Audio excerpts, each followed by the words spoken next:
A bus full of kids on their way from Southfield to Tennessee for a football game collided with a semi this morning on I-75. Happened around 4:30 a.m. in Monroe County. It's about 30 miles south of Detroit. Police think the bus driver swerved to avoid a deer and then hit a jackknife tanker truck. 5 kids suffered minor injuries, and as I said, they're part of a youth football team from Southfield going to Knoxville, Tennessee for a tournament.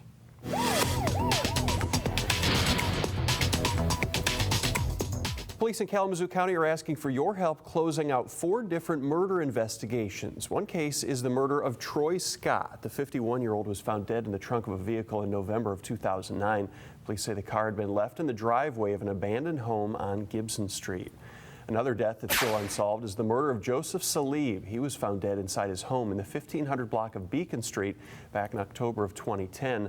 Police say that while they've gotten information in this case, they still don't have a suspect. 22-year-old Eric Coleman was murdered this year. He was found in the 1300 block of Rose Street on March 8th. Police say there were several people in the area during the time of the shooting, and they don't think Coleman was actually the target in this case. Finally, police are working to solve the murder of Gerald Wright. The 25-year-old was murdered in front of the Quick Stop convenience store on Portage Road this past September. Since his death, the number of tips coming in have tapered off. Tonight, Silent Observer is offering a $1,000 reward for information leading to an arrest in any of these cases. If you know anything, give them a call at 269-343-2100. You can also send information to KalamazooSilentObserver.com. They are ready for anything from a storm like Sandy to the end of the world, and their numbers are growing. They're called preppers. They're people who are stockpiling supplies and learning skills that they hope will keep them safe when all heck breaks loose. You may have seen them on the popular National Geographic show Doomsday Preppers, but they're preparing to bug out right here in our West Michigan. Don, a father of 6, a carpenter and an ex-Air Force man, took our Fox cameras into his basement. It's a place he calls the store. It holds food, frozen food, boxed and canned, bottled water and frozen water, seeds, toiletries, gas masks, and thousands of rounds of ammunition. Don says weather events scare him the most, but he wants to be ready for anything that could put his family in danger.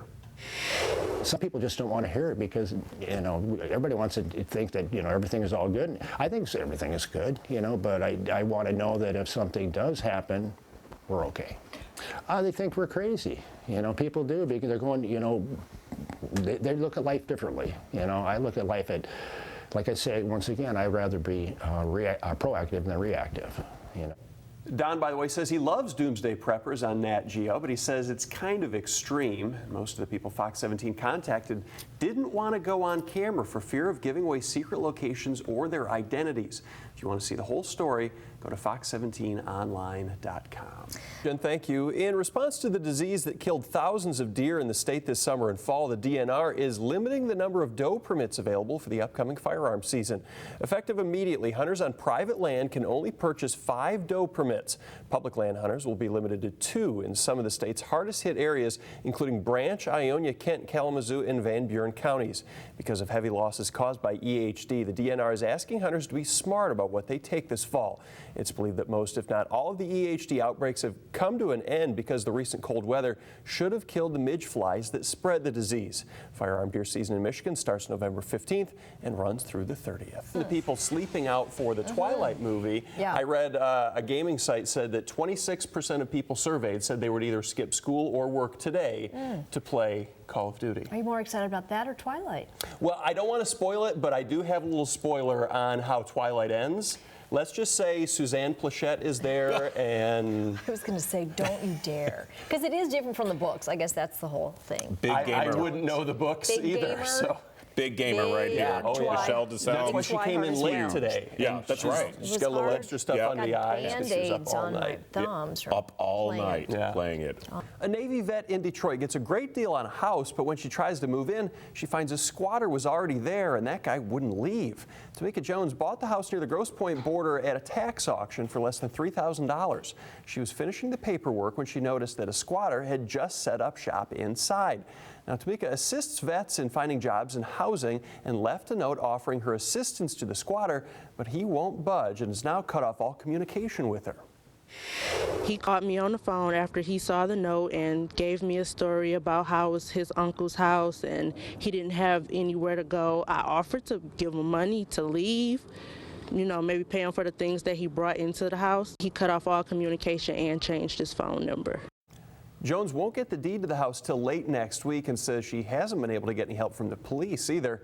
She might have to start proceedings to try and evict the guy if he doesn't leave on his own. Former Penn State University President Graham Spanier charged today with 5 crimes for allegedly covering up the Jerry Sandusky sex abuse scandal and then lying about what he knew.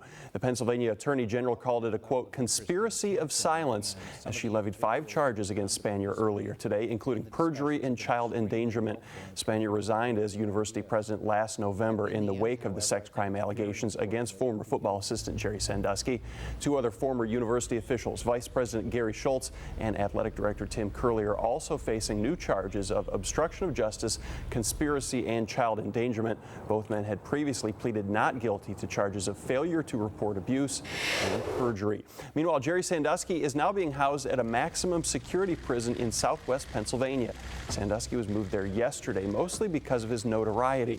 He stays in his cell by himself and will have an escort whenever he leaves his unit, which won't be very often. He's only allowed 1 hour of exercise 5 days a week. The former Penn State assistant football coach maintains his innocence in that sex abuse scandal. His attorneys are currently working on an appeal. But we can't report on those stories in those towns if people don't let us know about Yes, it. and I know Exactly. I saw a couple already have done that, so it's a good start. It's really cool. Go to our Fox 17 Facebook page. We've got a list already this long of Yeah, suggestions, nice. and we're going to start that next week. Very excited. So you're saying the money I spent on the plane ticket to go see the eclipse next week was it. money that was not well spent? Not well spent, but I bet you got a heck of a deal. dates off. When's the next one? Because you said there was one like, You know, the next solar 20 eclipse isn't years. until 2015. well, Assuming that the Maybe Mayans for are a right. changeable ticket. That's right. That's right. after a stiff competition last week, the top 12 are getting ready to sing again on the X Factor.